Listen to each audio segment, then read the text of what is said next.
Hey guys, I hope you're having a good Monday and a good start to your week. So I said over the weekend that I was going to make this video. It's a little late, I apologize, but it's here now. If you're listening on audio and you want to see what's going on in the background, it's just some Destiny 2 gameplay, but you can check it out at youtube.com/thephantomkingx. And if you guys, for some reason, don't want to watch the gameplay and you just want to hear the audio version, you can head over to the Phantom Cast, which is on every major and minor podcast platform, especially on Anchor. So, the topic of today's video is the Season of Opulence and my thoughts on playing it so far, and the rundown of Shadowkeep, which is the newly announced DLC coming out in September. So first, I'm going to just intend that Bungie's been putting out, and like new content comes out, I get excited, I try it, and then I just fall off, or I'm forcing myself to play other games, but the past 2 weeks I've been playing Destiny 2 a lot, and that was because I was trying to get my infamy rank reset while there was triple infamy points. I got real close. I made it just almost to legend, and unfortunately I didn't get to reset it, but it was still fun. Shout out to Handsome Garrus for the help on grinding towards the end. And then this past week I've been playing a lot with my buddy and his clanmates doing Season of Opulence stuff, and one of my clanmates just doing stuff like that. So I wanted to give a quick rundown of how I felt about the Season of Opulence, at least the stuff that I have been experiencing. I'm not going to be talking about any exotics or anything like that because I haven't acquired any Opulence exotics yet. And then we're going to go into Shadowkeep rundown and just touch on what they talked about in their live stream last week. So, the first thing with Season of Opulence is I have a renewed desire to play Destiny. And what I mean by that is when I put Destiny down, I felt overwhelmed by Destiny, by the sheer amount of loot I had on my hunter, because I hadn't rolled 2 other characters yet, and by just the amount of stuff that the game was giving me. You play for a little bit, and, you have 3 chess pieces, or in my case, I had 9, and I didn't really know which ones to keep, and that came from me not really just having my playstyles down and locked in. It's not like Destiny 1, where Destiny 1, I had a Crucible set, and I had a PvE set, and that was pretty much an raid set, depending on what raid I was doing. And that was pretty much it. In Destiny 2, the way they worked the modifications on the armor is I have different armor pieces depending on what gun I'm using, rather than what mode I'm in. So that's the thing that kind of burnt me out. But I've gotten a new renewed sense to play and kind of go through all of my gear and delete things because of Opulence. And it's because I feel so enticed to do the endgame activity, which is the Menagerie. Now, I'll touch on the Menagerie in a little bit, but what I want to say about why I've had the desire and, why I feel so enticed to level up my power reward because of the Menagerie is because of the way the mechanics of the Menagerie work. And like I said, I'll get into that in a little bit, but I went into it under, just at the minimum level, and I was, doing okay damage in the first couple of rounds, but towards the end, I really felt at a disadvantage. In fact, I actually went from having my 690 rocket launcher equipped to putting my 660 Darcy equipped, because the Darcy did more damage at that point. Even though it was lower power level, it was an exotic, and I was dumb for not using it in the first place. So as soon as I did that first run, I was like, you know what? I want to get my power level up. What can I do to get my power level up? And I opened my directory. I did my flashpoint on Nessus. I did strikes. The Menagerie gave me powerful rewards. I was doing bounties, and I haven't felt that way, not only since the launch of D2, but since Destiny 1. I haven't felt the need to go in and to grind things for a while, and I love that Season of Opulence and Penumbra are doing that for me. I think it's still called Penumbra. I think that's the actual title. The season's just the Season of Opulence. And I'm really happy about that. So that's the first thing. And so now we're going to do, let me see. So I guess talking about that, we'll jump to bounties. and why I love the new bounties that have being implemented. So when you start the Season of Opulence questline, you head to your buddy Benedict downstairs in the Apex by the Drifter, and he gives you the starting quest, which sends you off to Nessus. And there you meet another frame, and he sort of sends you off on the main quest to start getting into the menagerie.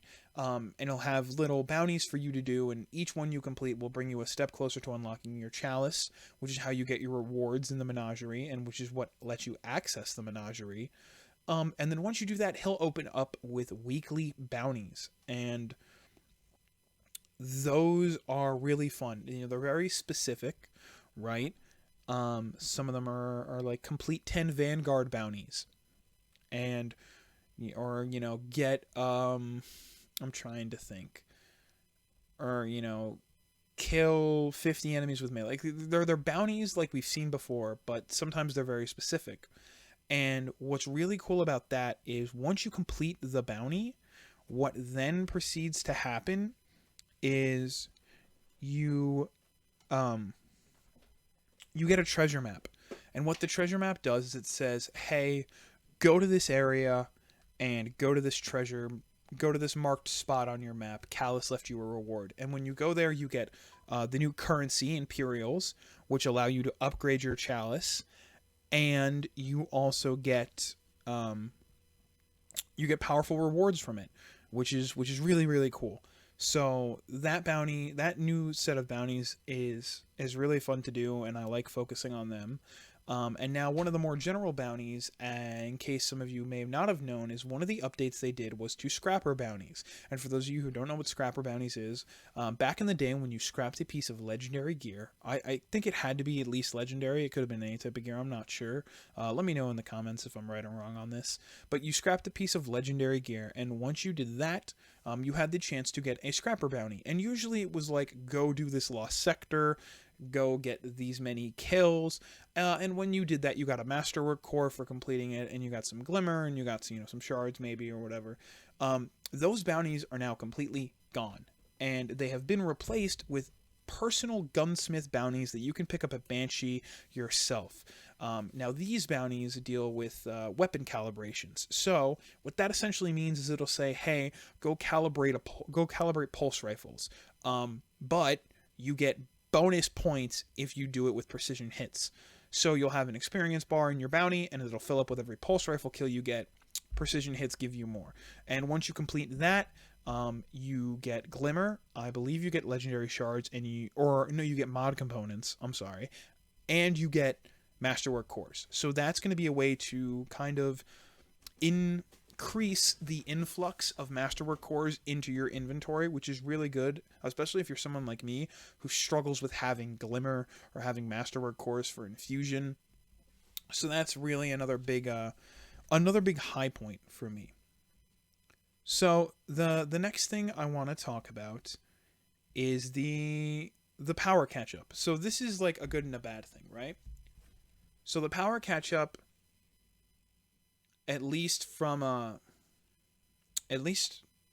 way I look at it is the power catch up is great, right?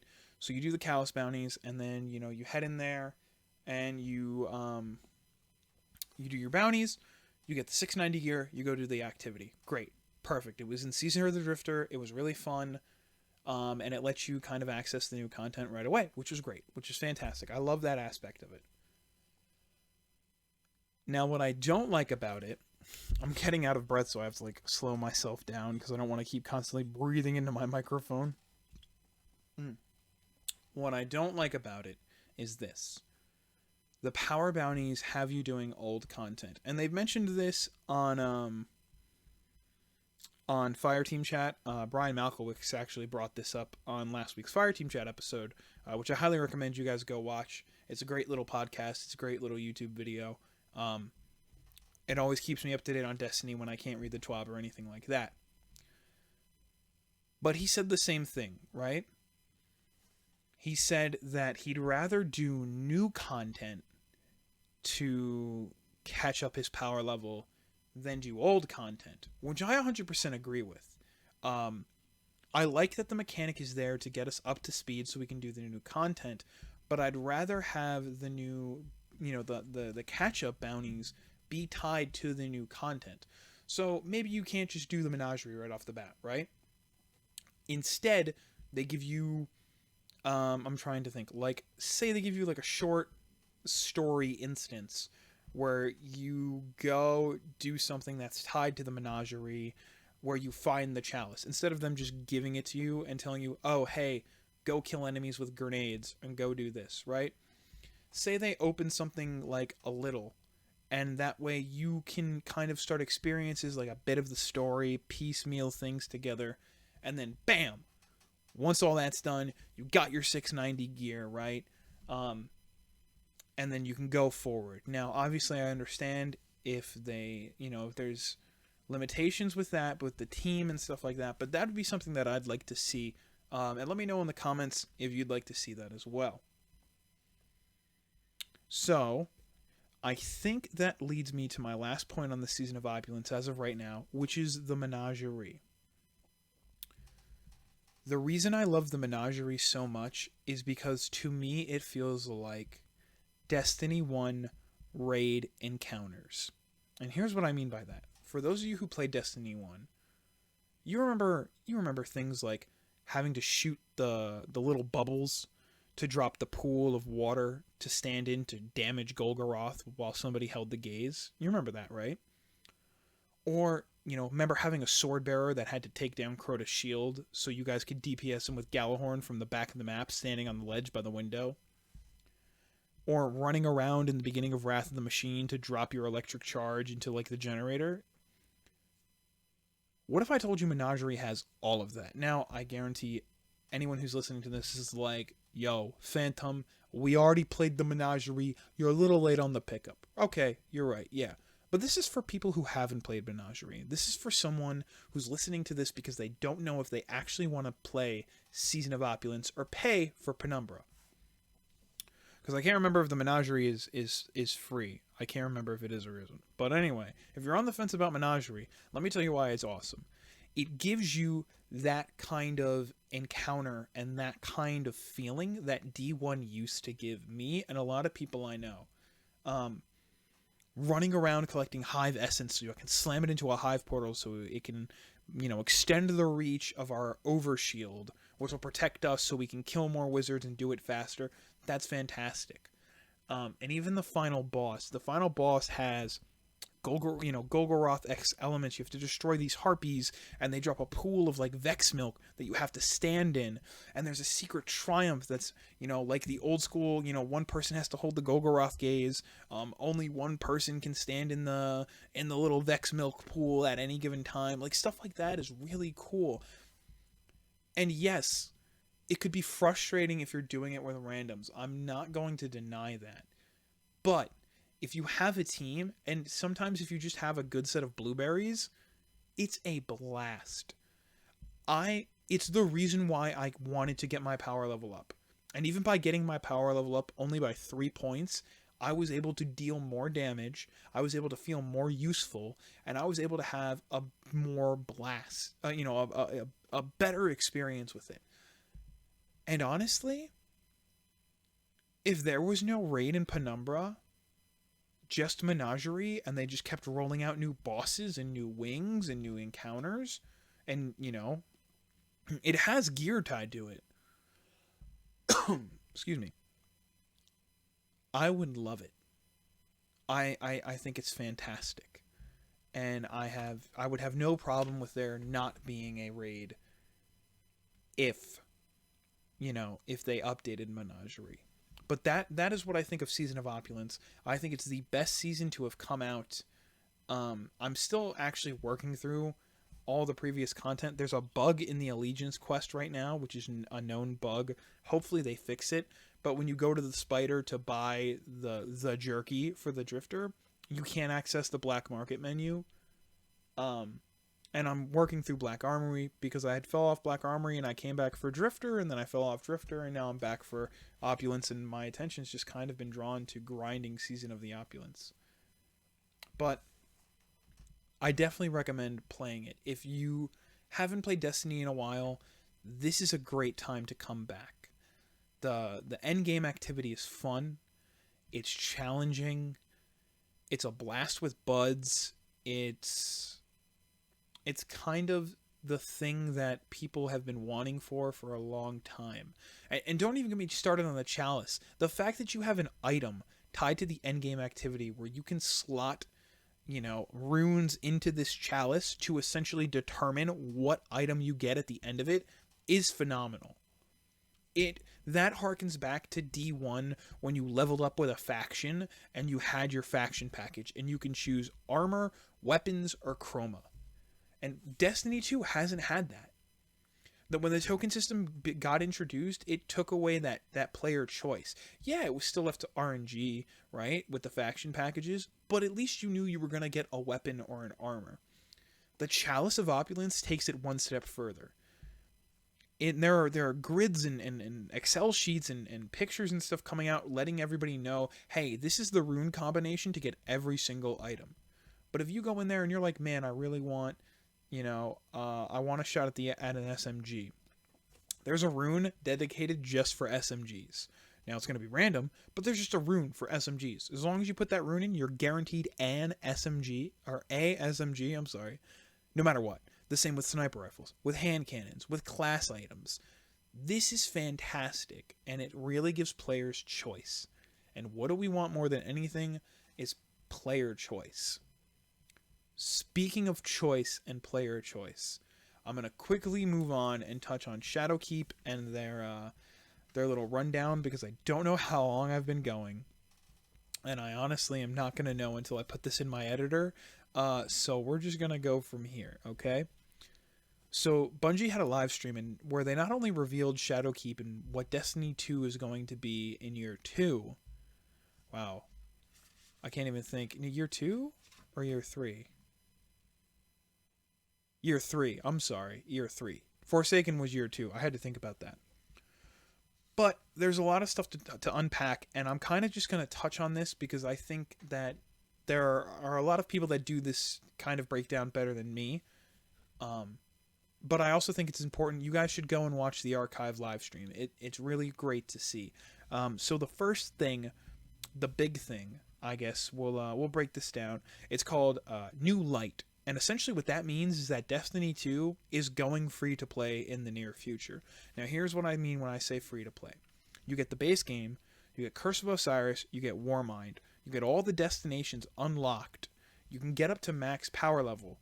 The only thing is if you want to do like Last Wish raid or you want to do the Shadowkeep raid, you have to buy that content. Otherwise, the game is free. And the way they're setting it up is you load up the game, you do the opening mission from Destiny 1, you land in the tower, and you can go anywhere. You will get gear that'll bring you up to speed so you can play endgame activities with your friends. If you want to go off and explore Titan, you can go off and explore Titan. If you want to play the whole D2 campaign in its entirety, you can do that. New Light is not only making Destiny 2 free to play, but it is a way to bring new Guardians in and letting them play with their friends without having to do all the buggy work by themselves. So like my friend wants to get back into Destiny 2, and I was like, yo, let's roll a new character. Just because I hadn't rolled a new character. And at the first he was like, no, I don't want to delete one of my characters. I was like, alright, I'll just play by myself. But I don't mind that, because that's the kind of person I am. It lets me make up lore for my character and lets me create new stories to write and share in my Discords and stuff. But other people, like when I started Destiny 1, my friends were like, yo, we'll take you through the story. It'll be real quick and easy. Other people might not be that generous. Other people might not be that kind and that giving. And if you don't want to sit through all of that by yourself because you heard this game is about playing with your friends, that'll turn you off. So that's the big thing, right? That's the first thing. So now, the next thing is, so it's free to play. So, so what? So I can play it on my PS4 for free, but I have to make a whole new character on PC just to play it, even with the New Light. That's where you're wrong. Bungie announced cross-save and play anywhere. Which means Xbox, PlayStation, and PC are all getting cross-save with Destiny 2. So I can take my Destiny 2 Hunter and I can bring her over to PC and I can start playing there. Now I'm sure again if I want to do the end game content I'll have to buy it again there, but with New Light, I'm assuming how it works is once I, just log into my Bungie.net account, it just carries over and I'm good to go. There I don't know if there are more details out on that yet, but it's definitely something I have to check up on. So, not only is crossplay and cross save and play anywhere being active, but they are now teaming up with Google Stadia. So Destiny 2 will now have Stadia support, so you can play on any Chrome device, as far as I know, or anything with a Chrome browser. They are being taken off the Blizzard launcher, and Destiny 2 is being moved to Steam. Now, before you freak out, hold on one second. They are doing this, essentially, they're just taking your Destiny 2 files, and they're just pushing you to Steam, no questions asked. All of your content, all of your progress will be pushed over. You won't have to do a thing except maybe sign in. So you don't have to worry about anything. So that's also really cool. And then with all of this news, they've also announced that there will be no more exclusives going forward. So there's going to be no more PlayStation Strikes, no more PlayStation Armor, no more PlayStation Maps. Everything is going to be for everybody. They're making it accessible for everybody. Now, I mentioned New Light and I mentioned free to play, but I also mentioned that buying content was still a thing. Because yes, now Bungie is self-publishing. They got to make money somehow, right? And if they're making the base game free to play, they can't just make all their money from Eververse. If they even keep Eververse. So here's what's going to happen going forward. And this came out of Luke Smith's mouth. Mouth. That hard S. All DLC going forward will be purchasable a la carte. Which means, if you don't want Shadowkeep right at launch, you don't have to get it. Say you don't want Shadowkeep, but 2 seasons down the road you want Shadowkeep. You can buy it for the same price that it was when it launched, and they will bundle in whatever the current season is with when you purchase Shadowkeep. So say in September it's season 9, and I buy Shadowkeep. I'm gonna get season 9 for free. Now, I can still buy a season pass, and this has come off of the collector's edition information. I can still buy a season pass that'll give me, I guess, a length of seasons included, but I don't have to. Say we play Shadowkeep and they announce the next season and I honestly don't like it, or I don't think I'll have the time to play it and I don't want to spend the money on something that I'm not going to play. I don't have to buy it, and I can wait, and then a month or two down the road when the next season comes out, if I have the time or if the content looks interesting, I can buy that next season by itself, no strings attached, and play that content. So they're leaving everything up to consumer choice. You choose what seasons to buy, you choose what expansions to buy. Shadowkeep is going to be a standalone DLC. You will not need to have played Curse of Osiris, Warmind, or Forsaking to understand and to grasp what's going on. I'm sure they're going to tie things in where if you have played those DLCs, they'll reference them. Maybe as like Easter eggs or stuff, but it's going to be standalone and you can purchase it whether or not you want to. Now, to touch quickly on Shadowfang, I almost called it Shadowfang Keep. To touch quickly on Shadowkeep, we're heading back to the moon, and if you're playing Destiny 2 right now, you can already see the moon is a clickable icon on your directory, and it's just a pre-order signal. Essentially, the moon's gotten a whole lot done to it in the past, how many years we've been away, and Eris Morn is back. There's a big red citadel that has shown up, and past horrors that we have defeated have risen once more to challenge us. Crota, Gaul, Taniks, I don't know who else is showing up. Atheon may show up, or fucking Skolas may show up. But we are being called back to the moon by Eris to go in, to defeat these monstrosities, and to put them down for good. There'll be new power upgrades, new quests, new, a whole new patrol zone, new environments, all of that good stuff that you expect from Bungie. It'll be in Shadowkeep. And on top of that, they said they want to get back to focusing on PvP. And in the Vidoc, they showed off essentially what looks like 3v3. Elimination may be coming in Shadowkeep. So I know that'll get a lot of people excited. They haven't talked about Trials, but they did show Elimination a little bit.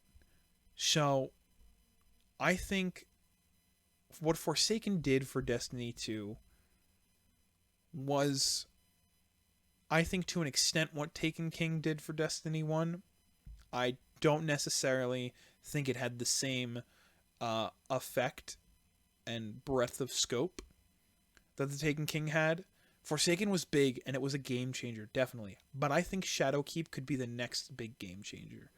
And I think the fact that Bungie's on their own now, we will be one step closer to getting the game that Bungie has always envisioned us having. And they said that the only people that are going to decide what happens to this game going forward are them and us as the players. So I hope this has been informative for you guys, and I hope that you've gotten something from it and you've enjoyed this. E3 is happening this week, and I hope to have some of my thoughts wrapped up in a podcast at the end of the week. Cyberpunk 2077 got a new trailer with Keanu Reeves and a release date. Outer Worlds got a trailer. Psychonauts 2. There's so much stuff going on. It's a lot to take in. But I will try to do my best to give you guys my thoughts and my impressions. With that being said, if you guys liked the video, please go ahead and click the subscribe button. Leave a comment or a like, letting me know what you thought.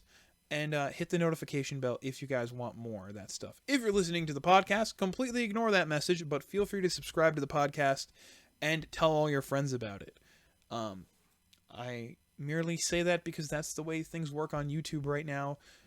You guys just spending your time and watching this video and sharing it with your friends is more than enough for me. Otherwise, I hope you guys have a fantastic night and a fantastic day whenever you're listening or watching this, and I will see you next time.